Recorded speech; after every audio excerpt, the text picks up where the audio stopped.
"Carol, use your sister's card," my mother, Susan, instructed, pushing my debit card into my brother Ryan's palm like she was handing off a company Amex. "It's got about 120 grand in it."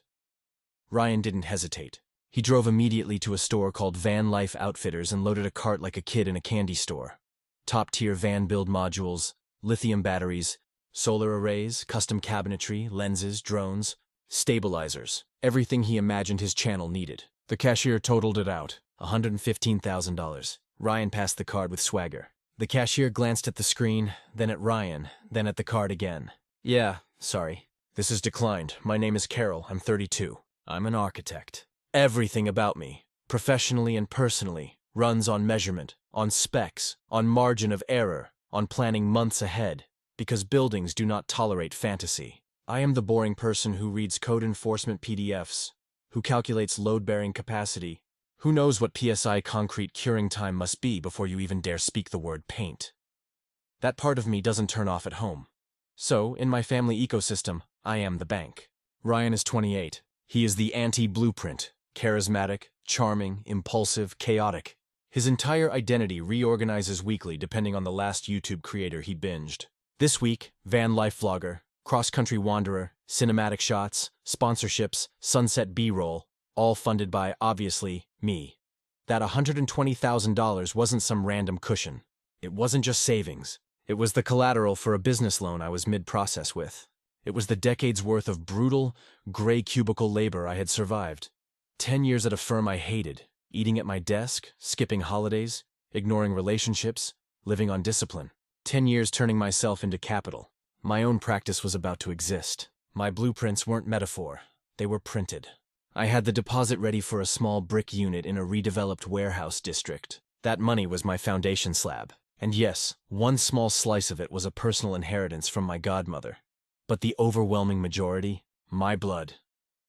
This wasn't the first time the Bank of Carol had been withdrawn from. This was simply the most egregious withdrawal attempt. The theft historically was incremental. $500 here for Ryan's apartment temporary deposit. $2,000 there for my mother's urgent car fix. The leeching of my streaming accounts, my laptop, my time, my brain. My father, Robert, was quieter about extraction. He simply didn't pay his share of the family cell plan I still managed, because if I didn't, bills simply didn't get paid. Their scripts never changed. My mother's mantra, "We're family." "Carol, family is one bank account. Also, you're the successful one. You have to help your brother get on his feet." Ryan's pitch deck line, "Sis, it's an investment. Once the channel blows up, I'll give you double." I stopped debating years ago. I stopped educating them about how successful was just a synonym for, I have endured hellish years of discipline. I just paid because paying was the path of least resistance. Paying was the way to avoid my mother sobbing and weaponizing her disappointment. Paying was easier than repeating the conversation about why Dad needed to memorize his own Netflix password. I bought silence. I purchased temporary calm. I funded quiet. But that day, standing in my parents' cramped, dusty den, staring at the void that used to be my future, I realized that what I thought was peace was a cage. Not peace. Captivity. And there is a psychological name for this. Learned helplessness. You remain in harm so long your brain adapts. You stop pushing back because pushing back always skyrockets the pain. So you let the small thefts accumulate because each no costs a week of sulking, guilt, weaponized tears, accusations, triangulated phone calls, gaslighting.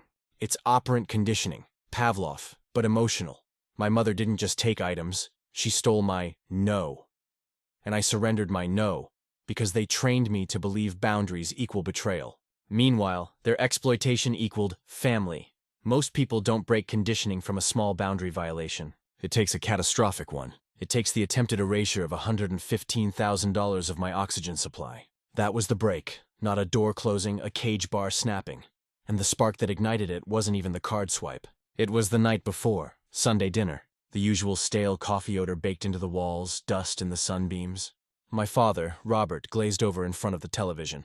My mother, Susan, plating pot roast with corporate boardroom gravitas. And Ryan naturally had an announcement. He'd been working on a presentation. He pulled out his laptop and showed us a slideshow full of hashtags and pictures of other people's vans. "It's not just a vlog," he said, his voice full of that fake, breathless passion. "It's a brand, a lifestyle. The roaming Ryan. I've got the vision, the charisma. I just need the tools to attract sponsors. My father grunted. Looks expensive. Then, in his usual half-serious tone, added, Son, you have to spend money to make money. Dad, Ryan said, clicking to a slide showing a customized van. My mother, Susan, placed a final dish on the table. She didn't look at me. Well, she said as if this was old news. Your father and I have handled the van deposit. Carol will help with the rest. The room went silent. The clink of my fork hitting the plate sounded like a gunshot. No, I said. Ryan laughed like I'd told a joke. What? No, I said again, louder. I looked directly at my mother. I will not be helping. I told you, all of you, my money is locked. It's for my business loan. It's collateral. It is untouchable. My brother's smirk faded. Wow, you're really that selfish? It's your own brother, Carol. This isn't about you, I said, my voice starting to shake. This is my entire company, my future. The answer is no. My mother's face hardened. That look I'd seen my whole life. The one that said, you are a disappointment. We are talking about your brother's future, she said. Carol, you've always been so rigid. I'm not rigid, Mom, I said quietly. I'm responsible. Someone has to be. I stood up, my pot roast untouched. The money is not available. This discussion is over. I left. I heard my mother's sharp hiss behind me. Carol, you sit back down. The next day, I was working at my desk, finalizing the loan paperwork. I keep my purse in my old room when I visit. Inside the closet, my mother came in. She didn't knock. Your brother is very upset, she said. He'll get over it, I replied, not looking up from my screen. She was quiet for a moment. I heard her move toward the closet. You just don't understand, she said, her voice strangely soft. Sometimes you have to have faith in people. He'll understand eventually. I just nodded, wanting her to leave. Okay, Mom, she left. Moments later, I heard Ryan's car start, the gravel crunching in the driveway as he sped off. An hour later, I went to grab my wallet to get lunch. I opened my purse. My debit card, the one linked to the $120,000 collateral account, was gone. My blood went cold. I ran through the house. Mom, where's Ryan? He went out, she called from the kitchen, her voice perfectly casual. He was excited to get started on his project. What project, Mom? Where's my card? She turned around, and she wasn't even pretending. Carol, stop being dramatic. He borrowed it. He'll pay you back when the vlog takes off. I couldn't breathe. I grabbed my phone and tried to call Ryan, straight to voicemail. I tried to call my bank, but as I was dialing, my phone buzzed in my hand. Fraud alert. Did you just spend $850 at Aperture Drones? I hit. Number my phone buzzed again. A pending transaction of $115,000 is being attempted at Van Life Outfitters. Pending, not declined. Pending. I didn't bother with the automated system. I just kept hitting 0 until a human picked up. My name is Carol, I said, my voice shaking but clear. My card has been stolen by my brother. I have a pending charge for $115,000. I did not authorize it. I did not authorize any of it. Freeze the account. Freeze it right now. I don't remember the drive. I remember my knuckles white on the steering wheel, the sound of my own breathing, short and sharp. I parked crooked, my tires scraping the curb, and ran into the Van Life Outfitters showroom. It smelled like new carpet and sawdust. And there they were. Ryan was leaning against a massive charcoal gray custom van, the kind with solar panels on the roof and a full kitchen inside. He was grinning, holding a new camera, pointing it at himself. My mother, Susan, was filming him with her phone, documenting the moment his new life began. They were laughing. A salesman stood beside them, smiling, holding a clipboard. They hadn't even left the store.